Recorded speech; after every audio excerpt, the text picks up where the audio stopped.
Ngayon, yung kay Sara Duterte, kaya natin ipaliwanag yun. Yung confidential funds na hindi nila maipaliwanag, yung bribery doon sa Department of Education daw, di umano. Pangatlo, mga bossing, yung pagbabanta sa buhay ng Pangulo, asawa ng Pangulo, at ni Congressman Martin Romualdez. At, mga bossing, naku po, eto. Sabi ko naman sa inyo no?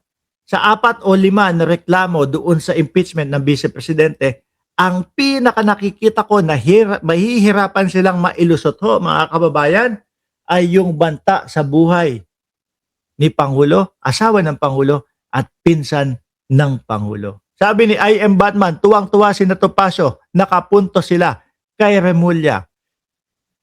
Hindi ko masabi. Hindi ko masabi. Tingin ko hindi. Matalino si Ombudsman Boying Remulla ho, mga kababayan. Ang nakikita ko talaga ho dyan, sa akin lang, sige, para mapagbigyan na natin itong mga DDS na ito at hindi ako tawagin bias, pagbigyan na natin. Tanggapin na natin yung mga ebidensya ni 18 Marites, ni Gutesa, at nung Saldico. Di po ba? Pero alam na natin na olats. At tingin ko, alam na din ni Ombudsman Boying Remulla na olats na din huyan, mga kababayan. Hindi sila mananalo pa din si Martin Romualdez dyan dahil bale-balentong yung mga pinagsasasabi. Ngayon mga bossing, ito, NBI obtains lead regarding threats versus Marcos, FL Lisa at Romualdez. Lahat po tayo napanood dyan, mga kababayan Karamihan sa mga Pilipino napanood po yan Yung naka-live ang Vice Presidente doon sa loob ng Kongreso, mga bossing, di ba?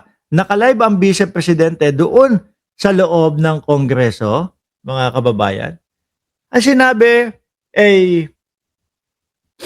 pag sa akin may nangyari, meron na ako inutusan. Patayin si Martin Romualdez, asawa ng Pangulo, at si Marcos. Di ba? At ang kaduktong hunon sa bandang dulo, 2 beses na sinabing no joke, mga bossing. Di ba pinatawag sila sa Pinatawag sila sa NBI. Addictus Rex, nako sulit, shout out boss, Pinatawag sila sa NBI, mga kababayan. Sumulpot po ba sila para magpaliwanag? May mga press ho doon.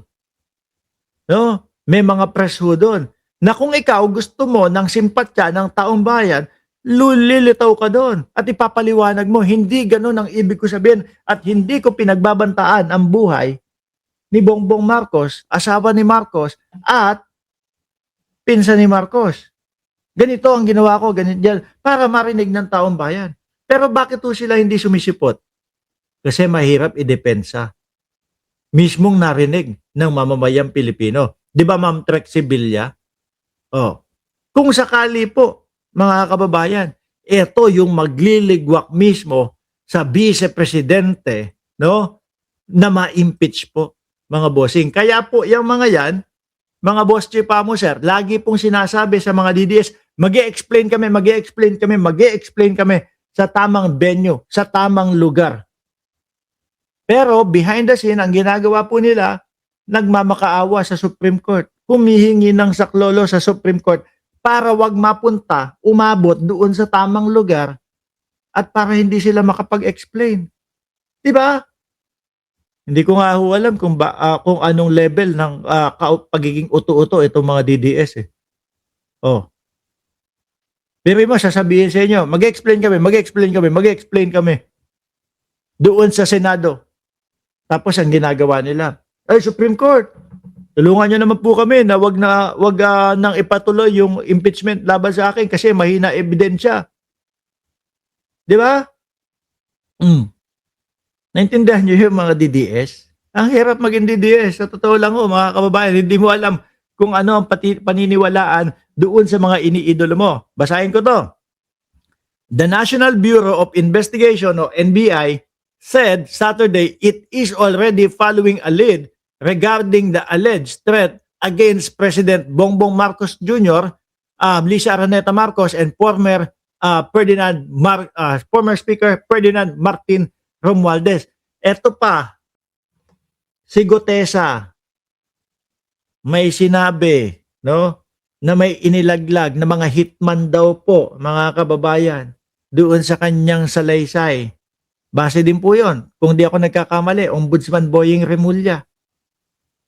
Eh baka yun yung mga sinasabi o ipinagmamalaki ng Vice Presidente na kumbaga inutusan ng Vice Presidente. Di ba?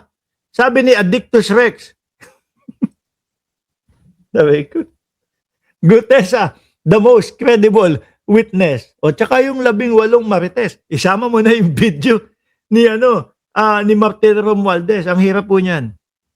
No, kasi yung mga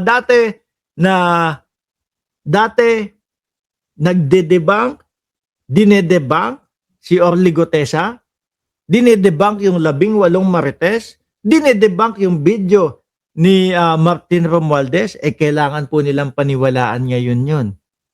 Kasi, yun po, yung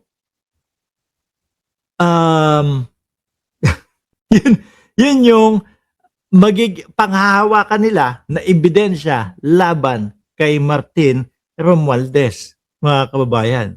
Di ba tama naman? Kailangan nilang paniwalaan o kailangan paniwalaan ng mga naniniwala kay Martin Romualdez na si Gutesa ay kapanipaniwala, na yung 18 marites ay kapanipaniwala, na yung video ni Saldico ay kapanipaniwala. Yan lang daw po ang ebidensya, mga kababayan. O paano yun? Kung ako naniniwala ko kung meron pang iba, inilatag din yan. Sabi dito, in a news forum in Quezon City, NBI Director Melvin Matibag said additional details about the lead would be revealed at the appropriate time. Matibag assured that NBI officials will attend the next hearing of the House Justice Committee. Naku po.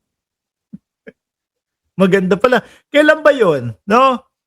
Bigyan nyo nga ako ng bigyan nyo, si Girl Pacino, bigyan nyo nga ako nung petsa, mga kababayan.